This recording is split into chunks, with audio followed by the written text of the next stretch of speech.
ಚನ್ನರಾಯಪಟ್ಟಣ ತಾಲೂಕು ಆಡಳಿತ ಆಯೋಜಿಸಿದ್ದ ಹಸಿರು ಕ್ರಾಂತಿಯ ಹರಿಕಾರ ಹಾಗೂ ಮಾಜಿ ಉಪ ಪ್ರಧಾನಿ ಡಾಕ್ಟರ್ ಬಾಬು ಜಗಜೀವನ್ ರಾಮ್ ಅವರ 119ನೇ ಜಯಂತಿಯನ್ನು ಆಯೋಜಿಸಲಾಗಿತ್ತು.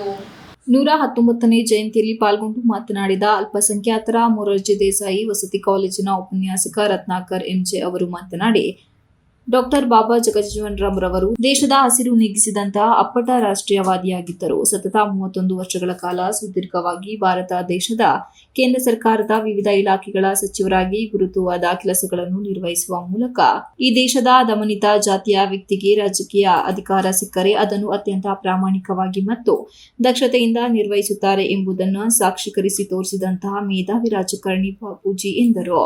1971ರಲ್ಲಿ ಭಾರತ ಪಾಕಿಸ್ತಾನ ಯುದ್ಧದಲ್ಲಿ ಸೈನಿಕರೊಡಗೂಡಿ ಇವರು ನಡೆಸಿದಂತಹ ಮಾತುಕತೆ ಸಭೆಗಳ ಫಲವಾಗಿ ನಮ್ಮ ದೇಶವು ಬಾಂಗ್ಲಾದೇಶವನ್ನು ವಿಮೋಚನೆಗೊಳಿಸಿ ಯುದ್ಧದಲ್ಲಿ ಜಯಶಾಲಿಯಾಗಲು ರಕ್ಷಣಾ ಸಚಿವರಾದಂತಹ ಇವರ ಪಾತ್ರ ಶ್ಲಾಘನೀಯ. ದೇಶಕ್ಕಾಗಿ ರಾಜಕೀಯದಲ್ಲಿ ಅದ್ವಿತೀಯ ಆಡಳಿತ ನೀಡಿದ್ದರು. 1979ರ ಕಾಂಗ್ರೆಸ್ಸರ ಸರ್ಕಾರ ರಚನೆಗೊಂಡಾಗ ಶ್ರೀ ಜಗಜೀವನ್ ರಾಮ್ ರವರನ್ನು ಪ್ರಧಾನ ಮಂತ್ರಿ ಹುದ್ದೆಯಿಂದ ವಂಚಿತರಾಗುವಂತೆ ಮಾಡಿ ಉಪ ಪ್ರಧಾನಿ ಹುದ್ದೆಯನ್ನು ನೀಡಿದ್ದು ಈ ದೇಶದಲ್ಲಿ ಜಾತಿಯ ಮನಸ್ಥಿತಿಯನ್ನು ಅಸ್ಪೃಶ್ಯನೊಬ್ಬ ಪ್ರಧಾನಿಯಾಗಿರುವುದನ್ನು ನೋಡಲು ಬಯಸುವುದಿಲ್ಲ ಎಂಬುದಕ್ಕೆ ಉದಾಹರಣೆಯಾಗಿದೆ.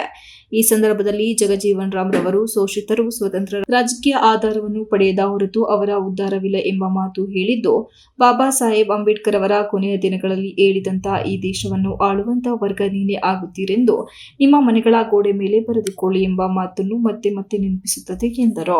ಇದೇ ಸಂದರ್ಭದಲ್ಲಿ ಕಾರ್ಯಕ್ರಮದ ಅಧ್ಯಕ್ಷತೆಯನ್ನು ವಹಿಸಿದ್ದ ಶಾಸಕರಾದ ಸಿಎನ್ ಬಾಲಕೃಷ್ಣರವರು ಮಾತನಾಡಿ, ಮಹನೀಯರ ದಿನಾಚರಣೆಗಳು ಕೇವಲ ಆಚರಣೆಗೆ ಸೀಮಿತವಾಗದೆ ಅನುಸರಣೆಯಾಗಬೇಕು. ಆಗ ಮಾತ್ರ ಅರ್ಥ ಬರುತ್ತದೆ. ಜಗಜೀವನ್ ರಾಮ್ ಈ ದೇಶ ಕಂಡ ಅಪ್ರತಿಮ ರಾಜಕಾರಣಿ ಹಾಗೂ ನಾಯಕ. ಇವರ ಸೇವೆಯನ್ನು ನಾವು ಸದಾ ಕಾಲ ಸ್ಮರಿಸಬೇಕು ಎಂದರು. ರಾಜ್ಯ ಸರ್ಕಾರ ಪ್ರಸ್ತುತ ಎಡಗೈ ಮತ್ತು ಬಲಗೈ ಎಂಬ ಗೊಂದಲಕ್ಕೆ ಕಾರಣವಾಗುತ್ತಿರುವ ಒಳ ಮೀಸಲಾತಿಯನ್ನು ಸರಿಯಾಗಿ ಕುಳಿತು ಪರಸ್ಪರ ಎರಡು ಜನಾಂಗದ ಮುಖಂಡರ ಜೊತೆಯಾಗಿ ಚರ್ಚಿಸಿ ಆದಷ್ಟು ಬೇಗ ಗೊಂದಲಗಳನ್ನು ಪರಿಹರಿಸಿ ಒಳ ಮೀಸಲಾತಿಯನ್ನು ಜಾರಿಗೊಳಿಸಲೆಂದು ಆಗ್ರಹಿಸಿದರು. ಒಂದು ಮಧ್ಯಪ್ರಾಚ್ಯದ ಒಂದು ಯುದ್ಧದ ಬೆಳವಣಿಗೆಗಳು ಪ್ರತಿ ಸಂದರ್ಭವೂ ಕೂಡ ಇವತ್ತು ಎಲ್ಲೋ ಥರ ಬೆಳವಣಿಗೆಗಳು ಕೂಡ ಬೆಳೀತಿದೆ. ಬೇಗ ಆ ಒಂದು ವ್ಯವಸ್ಥೆ ತಿಳಿಗೊಳ್ಳುವಂಥ ಅವಕಾಶ ಆಗಲಿ ಅಂತ ನಾನು ಪ್ರಾರ್ಥನೆಯನ್ನು ಕೂಡ ಮಾಡ್ತಾ, ನಮ್ಮ ದೇಶನೂ ಕೂಡ ತುಂಬ ಒಂದು ಜಾಣ ಹೆಜ್ಜೆಯನ್ನು ಇಡ್ತಾ ಇದೆ. ಅದು ಸ್ವಾಗತಾರ್ಹವಾದಂಥ ವಿಚಾರ. ಈಗ ಜಾಣ ಹೆಜ್ಜೆಯನ್ನು ಇಡ್ತಾ ಇದೆ. ಇವತ್ತು ಈಗಾಗಲೇ ಹಲವಾರು ದೇಶಗಳ ಹತ್ರ ರಾಜತಾಂತ್ರಿಕವಾದಂಥ ಒಂದು ಸಂಧಾನಗಳು ಈಗ ಎಲ್ಲ ಕಡೆ ಹೋಗಿ ಸಂಧಾನಗಳು ದೇಶದ ಪ್ರಗತಿಗೆ ಇವತ್ತು ಪೂರಕವಾಗಿದೆ ಅಂತಕ್ಕಂಥ ಮಾತನ್ನು ಕೂಡ ನಾವು ಈ ಸಂದರ್ಭದಲ್ಲಿ ಇಂಥ ಸನ್ನಿವೇಶಗಳಲ್ಲಿ ಆ ಪಕ್ಷ ಈ ಪಕ್ಷ ಅನ್ನೋದ ರೀತಿ ನಾವೆಲ್ಲರೂ ಕೂಡ ಭಾರತೀಯರು ಇರ್ತಕ್ಕಂಥ ಒಂದು ಭಾವನೆಯನ್ನು ನಾವು ರೂಢಿಸ್ಕೊಂಡು ಒಂದು ಯಾವುದೇ ಒಂದು ಸರ್ಕಾರಗಳಿದ್ದು ರಾಜ್ಯ ಸರ್ಕಾರ ಇರ್ಬೋದು, ಕೇಂದ್ರ ಸರ್ಕಾರ ಇರ್ಬೋದು, ಕೈ ಜೋಡಿಸಿ ಶಕ್ತಿಯನ್ನು ತುಂಬುವಂಥ ಕೆಲಸವನ್ನು, ಒಂದು ಆತ್ಮಸ್ಥೈರ್ಯವನ್ನು ತುಂಬುವಂಥ ಕೆಲಸವನ್ನೆಲ್ಲರೂ ಕೂಡ ಮಾಡಬೇಕಾಗಿದೆ. ಇವತ್ತು ನಮ್ಮ ದೇಶದ ರಕ್ಷಣಾ ವ್ಯವಸ್ಥೆ, ನಮ್ಮ ದೇಶದ ಒಂದು ಆರ್ಥಿಕ ವ್ಯವಸ್ಥೆ, ನಮ್ಮ ದೇಶದ ಒಂದು ಸಾಮಾಜಿಕ ವ್ಯವಸ್ಥೆ, ನಮ್ಮ ದೇಶದ ಒಂದು ಶೈಕ್ಷಣಿಕ ವ್ಯವಸ್ಥೆ ಇವತ್ತು ಯಾವ ದೇಶಕ್ಕೂ ಕೂಡ ನಾವೇನು ಕಡಿಮೆ ಇಲ್ಲ.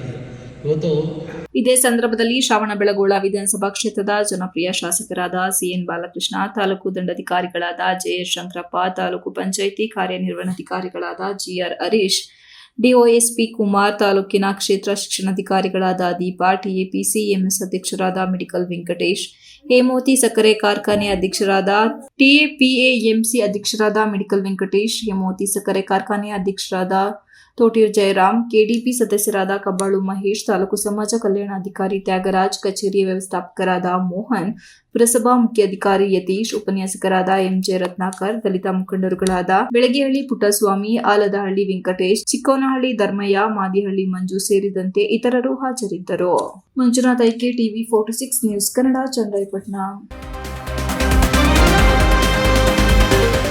You are watching TV 46 News Kannada.